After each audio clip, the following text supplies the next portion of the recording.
Alexander Solonik, conocido como Sasha el Macedonio o Super Asesino, se convirtió en un personaje espeluznante en las crónicas ilícitas de los años 90.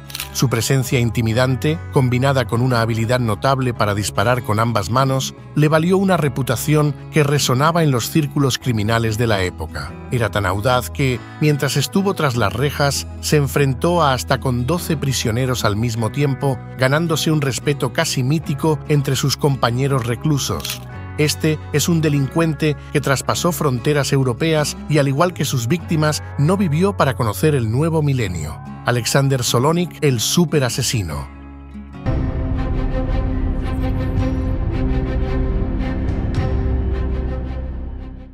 Alexander Viktorovich Solonik llegó al mundo un 16 de octubre de 1960 en la ciudad de Kurgán, una urbe que no era exactamente el centro del universo. Ni siquiera figuraba mucho dentro de la Unión Soviética. Mientras sus padres lidiaban con la cotidianidad, Alexander se interesaba por las artes marciales y las armas, un hobby que podría haber sido visto como una forma de escape o simplemente una manera de prepararse para lo inevitable, la vida criminal. Su infancia transcurrió entre los bloques grises del vecindario donde también creció Andrei Kolegov, quien años después se convertiría en una de las figuras clave de la organización criminal de Kurgán. La amistad entre Alexander y Andrei se forjó en esos días de juegos y secretos como una semilla que germinaría en un terreno oscuro. Estudió en la escuela número 13 de Kurgán, donde se dedicó una época a la lucha libre. Posteriormente, asistió a la Escuela de Construcción de Kurgán, pero fue expulsado en el tercer año debido a su conducta inapropiada, específicamente por jugar a las cartas. Poco se sabe sobre cómo culminó sus estudios, pero cuando los terminó y llegó el momento de servir a la patria, no dudó en alistarse. La maquinaria estatal lo atrapó en su engranaje, enviándolo al ejército soviético. Ahí estaba él, con su uniforme y su mirada desafiante, listo para convertirse en un soldado del régimen. Su paso por el ejército fue una mezcla de disciplina y diversión. Aprender a manejar un tanque y disparar armas letales mientras se preguntaba si alguna vez podría usar esas habilidades para algo más emocionante que hacer marchas. Alguna vez llegó a confesar: disparé mucho en el ejército, serví como instructor en él y allí aprendí a manejar armas. Siempre he disparado bien en el campo de tiro. Sin embargo, el servicio militar no duró para siempre. Antes de continuar, quiero presentarles un canal hermano llamado Historias sin Tiempo. Historias sin Tiempo es un canal hermano donde, además de encontrar algunos capítulos especiales sobre gángsters, también tendrás emocionantes videos sobre los temidos forajidos del salvaje oeste. Personajes como Jesse James y Billy the Kid ya se encuentran disponibles. Si los forajidos del viejo oeste son un tema que también les apasiona, visiten Historias sin Tiempo, suscríbanse y déjenles un gran comentario de parte de la familia de Cruzada Hostil. En la descripción de este video les dejo el enlace para llegar a su canal. Después de unos años, Solonik regresó a casa como un joven lleno de sueños y ambiciones, y también con una pizca de locura. La vida civil le esperaba con los brazos abiertos, pero él decidió que la policía era el siguiente paso lógico. ¿Por qué no? Después de todo, ser patrullero sonaba mucho más emocionante que ser un civil común. Pero la rutina policial resultó ser menos glamorosa de lo que había imaginado. En solo 6 meses fue expulsado por comportamientos que desacreditaban su posición. Quizás sus compañeros no apreciaban su estilo agresivo o tal vez tenía una forma peculiar de resolver conflictos. En pocas palabras, este eufemismo burocrático escondía una verdad más cruda. Aquel no era hombre para seguir reglas ajenas. En cualquier caso, Alexander se encontró nuevamente en Kurgán, donde sus sueños de grandeza comenzaron a tomar forma en lugares tenebrosos y cadavéricos. Literalmente, el destino le tenía preparado un giro inesperado. Se convirtió en sepulturero. Sí, un enterrador. Mientras otros jóvenes soñaban con carreras brillantes, él cavaba tumbas y escuchaba historias sobre criminales locales que pronto lo atraerían al mundo del crimen organizado. Él no era ajeno a la violencia. Había sido parte del sistema militar, pero ahora estaba a punto de convertirse en una leyenda urbana. Allí se encontró con algunas personas importantes: Oleg Nelyubin, Pavel Selenin y Vitaly Ignatov, quienes compartían con él la tierra fría y los sepulcros. Y es que dentro de unos años se convertirían en líderes de la organización criminal de Kurgan, y Alexander, sin saberlo aún, ya era parte de ese tejido.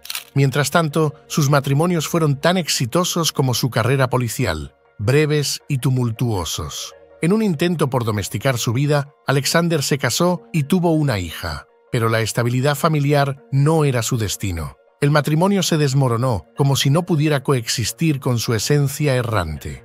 Poco después, volvió a intentarlo con otra mujer, con quien tuvo otro hijo. Al igual que su matrimonio anterior, no funcionó, pero eso no le detuvo. Al contrario, lo impulsó a buscar algo más emocionante que la rutina diaria. En 1987, un nuevo capítulo se abrió con un estruendo. Era un hombre que, tras haber formado parte de 2 cuerpos de seguridad del Estado, se encontraba ahora en el banquillo de los acusados, enfrentándose a una acusación sumamente dura: haber ultrajado a varias mujeres, y no verbalmente, sino en algo más turbio. Según la acusación, en los últimos 4 años se habría propasado con más de 50 mujeres, aunque solo 4 de ellas testificaron.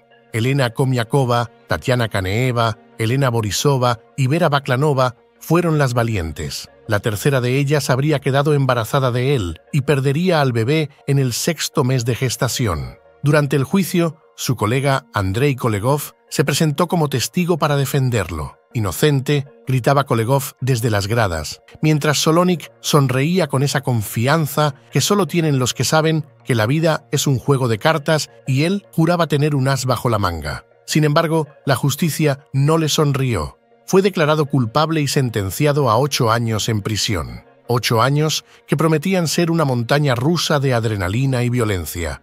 Antes de ingresar en prisión, Alexander organizó una despedida con su esposa. Durante la reunión, en un acto de audaz y desesperación, saltó desde el 2º piso del edificio y escapó. Recorrió casi 200 kilómetros hacia el norte, pero la libertad fue breve. Meses después, lo capturaron en un salón de belleza, donde se había eliminado un lunar del labio superior para evitar ser reconocido. Lo llevaron con el gélido abrazo de las rejas, donde su historia estaba lejos de terminar. Aunque claro, permanecer tras las rejas no fue fácil para Alexander. Desde el primer día, los demás prisioneros lo miraban como si fuera un trozo de carne fresca en una jaula de leones hambrientos. Su pasado como policía lo convirtió en un blanco fácil. La noticia, como un cuchillo afilado, cortó el aire y puso precio a su cabeza. Velando por su seguridad, lo mandaron a confinamiento solitario. Pero eso no duró mucho. La vida en prisión es como una película de acción mala. Siempre hay peleas, traiciones y giros inesperados.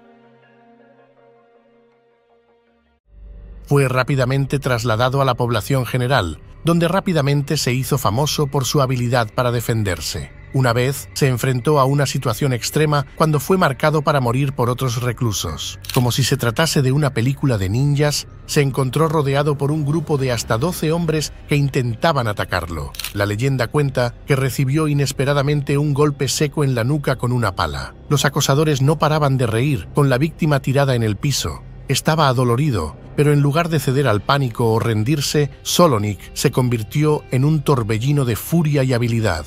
De alguna manera, se las arregló para derribar a uno de los tipos con un golpe de judo, robarle la pala y luego usarla para ir venciendo uno a uno, sin ayuda de nadie. Inclusive, se dice que su agilidad y fuerza física le permitieron desarmar a uno de los hombres, logrando apuntar el arma contra su portador original. Como era de esperarse, ante semejante demostración de fuerza, mantuvo a raya a sus oponentes, y lo que prometía ser un final atroz, finalmente le valió el respeto y la admiración dentro del penal. A partir de ese momento, comenzó a ejercitarse sin descanso, levantaba pesas y hacía cardio. También mató el tiempo estudiando idiomas y literatura. En parte, hacía ambas cosas porque era lo que tenía permitido. Pero un día cualquiera, mientras disfrutaba de una visita con su esposa, que para él era como una especie de último suspiro de libertad, decidió que ya había tenido suficiente de las rejas y se dio a la fuga. Los oficiales no sabían si reír o llorar. Habían perdido a un hombre convertido en gladiador justo bajo sus narices. En ese entonces, la Unión Soviética era como un automóvil viejo y destartalado, lleno de óxido y con el motor a punto de estallar. Lo menos que podía suceder con ella era el colapso total, lo cual terminó ocurriendo. Los últimos años del comunismo y su abrupto trance hacia una economía de mercado lograron un vasto mercado negro y un aumento significativo del crimen, lo que a su vez llevó a la proliferación de sicarios. Este orden de cosas no era extraño. Como consecuencia del evidente desorden, diferentes grupos mafiosos comenzaron a competir ferozmente por el control de los negocios ilícitos, lo que a su vez llevó a violentos enfrentamientos, incluyendo tiroteos y asesinatos. Para ese entonces, se podía contratar a un asesino por tan solo 5.000 rublos, casi $100 americanos, aunque el precio podía ascender a cientos de miles o incluso millones para objetivos más difíciles de eliminar. Los más desesperados aceptaban de los encargos menos costosos. Así, la guerra interna en la mafia rusa se extendió principalmente durante casi toda la década. Se estima que este período estuvo marcado por más de 1.400 asesinatos anuales solo en Moscú, relacionados con disputas entre bandas. Con ese telón de fondo, regresó a su ciudad natal, donde el mundo criminal lo esperaba con los brazos abiertos. Allí, bajo la tutela de la incipiente organización criminal de la ciudad, comenzó su metamorfosis en un asesino a sueldo. Curiosamente, ese grupo estaba conformado mayoritariamente por antiguos deportistas. La crisis de la época impedía que el deporte fuera suficiente para llenar sus estómagos. Su primer encargo fue tan crudo como simbólico: asesinar al líder de una organización rival. El trabajo, ejecutado a mediados de 1990 en la ciudad de Tyumen, fue el primero de una serie que lo consagraría como uno de los sicarios más temidos de Rusia. El nombre de la víctima, Nikolai Prekaina, fue un acto decisivo que le permitió establecerse como un matón respetado dentro del submundo del crimen ruso. Eventualmente, la ambición lo llevó a Moscú, la vasta capital donde la ley y el caos bailaban apretados. Allí, con la Unión Soviética ya disuelta y la guerra criminal escalando, Solonik recibió otro encargo de alto nivel, ahora bajo las órdenes del grupo criminal Orkazkaya, socio del grupo de su ciudad natal. Era un día cualquiera en Moscú. Para ser precisos, un 27 de marzo del 92, cuando Víktor Nikiforovs, uno de los grandes jefes de la mafia eslava, decidió que era un buen momento para cenar. Ignorando las advertencias de sus amigos sobre el peligro que acechaba en cada esquina, se acomodó en un restaurante elegante, donde los platos eran tan caros como las balas que pronto lo encontrarían. La mafia rival había decidido que su tiempo en esta tierra había terminado y los sicarios, con más ambición que sentido común, estaban listos para hacer su jugada.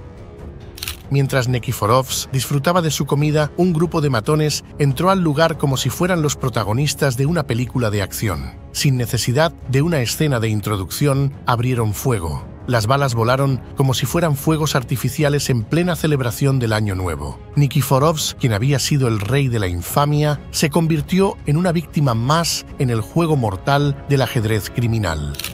Por los días intermedios del año siguiente, Valery Ludkasy, un pez gordo del crimen organizado, se encontraba en su bar favorito, ajeno a que su nombre estaba en la lista negra de una facción rival. En un entorno donde la lealtad era tan escasa, Ludkasy había acumulado poder y notoriedad, convirtiéndose en un blanco fácil para aquellos que querían expandir su territorio delincuencial. Mientras disfrutaba de una copa, un grupo de sicarios irrumpió en el bar como si fueran los protagonistas de una película de acción de bajo presupuesto. Sin preámbulos, igual que en la vez anterior, abrieron fuego. Los disparos resonaron como una sinfonía macabra. Ludkasy no tuvo oportunidad ni para pensar en una última palabra. En cuestión de segundos, su vida se esfumó entre balas y desastre. Los matones, nuevamente, habían derrochado eficiencia. La razón de semejante encargo era la guerra territorial que asolaba las calles moscovitas. El control del crimen organizado era un juego mortal y ellos estaban dispuestos a ganar a cualquier costo. La muerte de Ludkasy no fue solo un ajuste de cuentas, fue un mensaje claro: aquí estamos y no vamos a permitir que nadie nos opaque. Un 5 de abril de 1994, Otarik Vantrishvili, el rey de la mafia georgiana y un amante de los baños turcos, encontró su final justo al salir de su ritual semanal. Un francotirador, con más puntería que compasión, le dio el adiós definitivo. Si bien no se sabe el nombre del asesino, los rumores empezaron a surgir como hongos en la humedad. Entre los cuchicheos más jugosos, el nombre de Alexander Solonik brillaba con fuerza. Se decía que había intentado extorsionar a Gvantrishvili, pero el jefe georgiano no estaba dispuesto a soltar ni un rublo. La venganza es un plato que se sirve frío y el sicario tenía una receta muy particular. Por otra parte, el 12 de diciembre del mismo año era un día cualquiera en Moscú, pero para Vladislav Viner, el rey de la mafia, sería el último. Mientras disfrutaba de una comida prenavideña en un restaurante, un hombre con un pasado militar convertido en asesino a sueldo se acercó. Admitámoslo, Alexander no era conocido por sus modales. Con la empatía de una piedra y la delicadeza de un serrucho, él cumplió su contrato. Viner cayó como un árbol talado. Las balas volaron y los cubiertos cayeron. La escena era digna de una película de acción. Sangre, gritos y el caos apoderándose de las esquinas. Pero esto no era Hollywood, era la cruda realidad del submundo ruso, donde las traiciones eran tan comunes como las copas de vodka. Era un día cualquiera en Moscú. Solonik se encontraba allí, disfrutando de un trago en un mercadillo y de la despreocupación que le otorgaba su fama. Nadie podría imaginar que ese mismo día la suerte de los policías que intentaban imponer orden en la caótica ciudad iba a dar un giro inesperado. Con su Glock 17 escondida bajo el abrigo, podía decirse que él era una bomba de tiempo esperando a estallar. Los agentes, confiados y desprevenidos, se acercaron a él sin realizar una revisión adecuada. Un error fatal. En un abrir y cerrar de ojos, el hombre que había hecho temblar a la mafia y a las fuerzas del orden por igual se convirtió en el protagonista de una escena digna de una película de acción. Disparos resonaron en el aire. 3 policías cayeron heridos mientras él se abría paso entre ellos como si estuviera en medio del juego de las escondidillas. La adrenalina corría por sus venas mientras disparaba a 2 más en su camino hacia la libertad. Pero incluso los más astutos tienen su día malo, y no tardó en ser acorralado. Durante el proceso, le dispararon en un riñón. Mientras fue atendido en un hospital cercano, confesó algunos de sus asesinatos. Fue enviado a Matroskaya Tishina, una prisión que era más una leyenda que un lugar. Nuevamente, se vio obligado a luchar por subsistir, enfrentándose a aquellos que querían hacerle pagar por su pasado. Pero Alexander no era alguien que se dejara vencer tan fácilmente. Después de varios meses de encierro y peleas, con la ayuda de Sergei Menshikov, un carcelero corrupto o un probable agente encubierto de la mafia, encontró la manera de escapar a mediados de 1995. La escena fue de lo más pintoresca. Un maniquí bajo las sábanas para engañar a los guardias mientras él descendía por la pared del penal como si fuera un héroe de acción en busca de venganza. La libertad lo abrazó nuevamente, pero no sin dejar una estela de violencia tras de él. Esta vez, su fuga fue más desesperada. Simplemente no había vuelta atrás. Rusia ya no era segura para él. Su cara aparecía en todas las portadas y sus hazañas eran narradas con intriga y asombro por las calles. Ante ese panorama, decidió buscar refugio más allá de las fronteras rusas. Ahora se trataba de un fantasma con un pasaporte falso, obtenido del consulado griego en Moscú. Así es, Solonik llegó a Grecia. Y no lo hizo como un simple turista en busca de conocer el Acrópolis de Atenas o de disfrutar del sol y del mar. En realidad, estableció su propio imperio criminal con alrededor de 50 hombres bajo su mando. Había llegado la hora de poner en práctica lo que aprendió en el ejército y la policía. Juntos formaron una organización que no solo se dedicaba al tráfico de drogas, sino que también ofrecía servicios de asesinato por encargo. Su red se extendía desde San Petersburgo hasta Roma, conectando a delincuentes de toda Europa en un juego mortal donde él era el protagonista.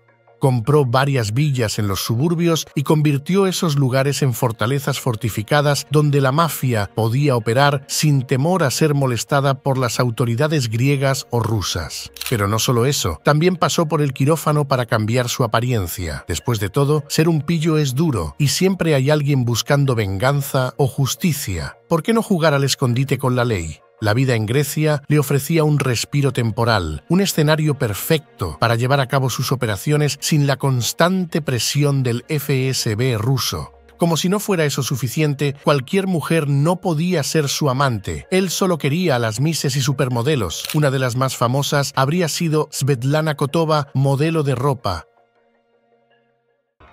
Su reputación creció hasta convertirse casi en una leyenda urbana. Ya era el superasesino que había burlado a la muerte más veces de las que uno podría contar. Una versión alternativa sugiere que las autoridades griegas estaban completamente al tanto de su estadía dentro de sus fronteras. Y es que un tal Vladimir Kesov aparentemente había sido reclutado por la contrainteligencia griega como informante. Para ellos, este bandido era una valiosa fuente de información sobre los grupos criminales rusos que pululaban en Grecia como si fueran turistas en verano. Según se comenta, Kesov fue una identidad falsa que habría asumido Solonik. Esto ayudaría a explicar por qué fue tan bien recibido y poco perseguido en el país mediterráneo. ¿Y cómo negarlo? Parte de su fama se debía al mito. Infundada o no, era una suerte de estrella mafiosa. Por aquellos días, se decía que él no solo mataba, sino que lo hacía con estilo. Sus métodos eran tan audaces que parecía estar protagonizando una película de acción donde él era el héroe y los demás eran solo personajes secundarios destinados a desaparecer.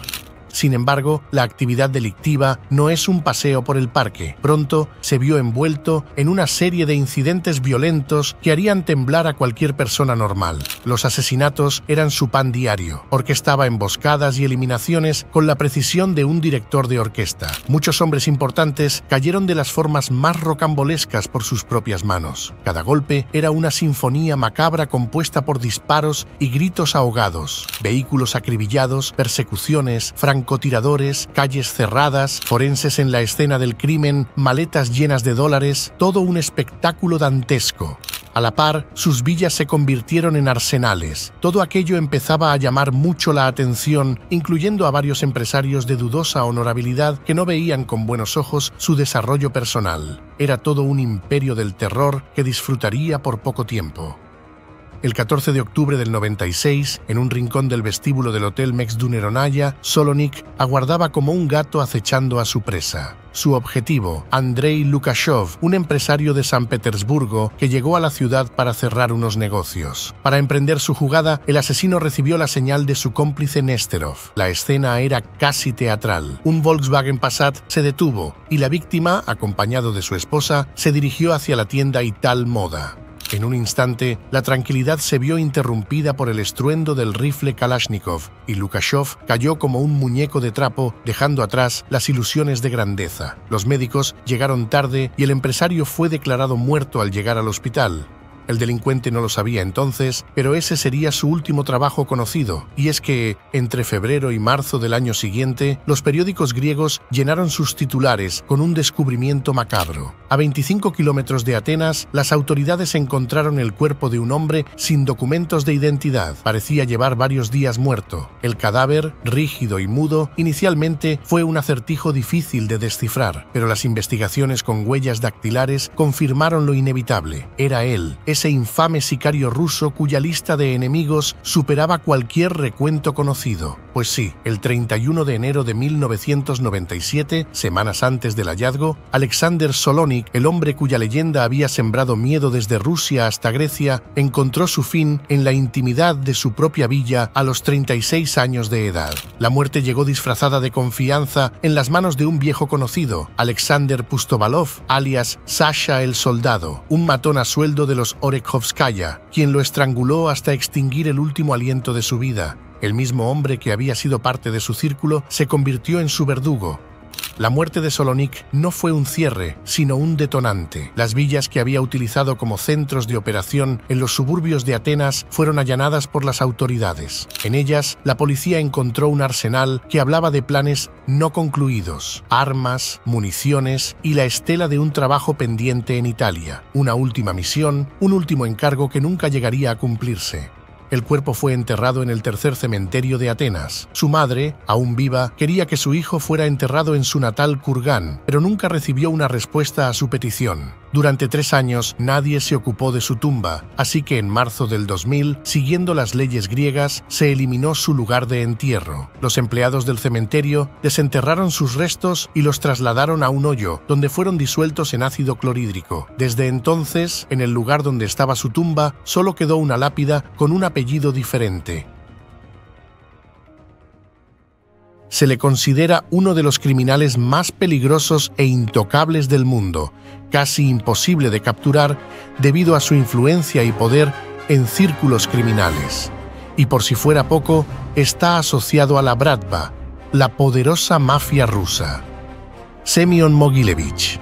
El video con su historia lo tienes justo ahora en pantalla.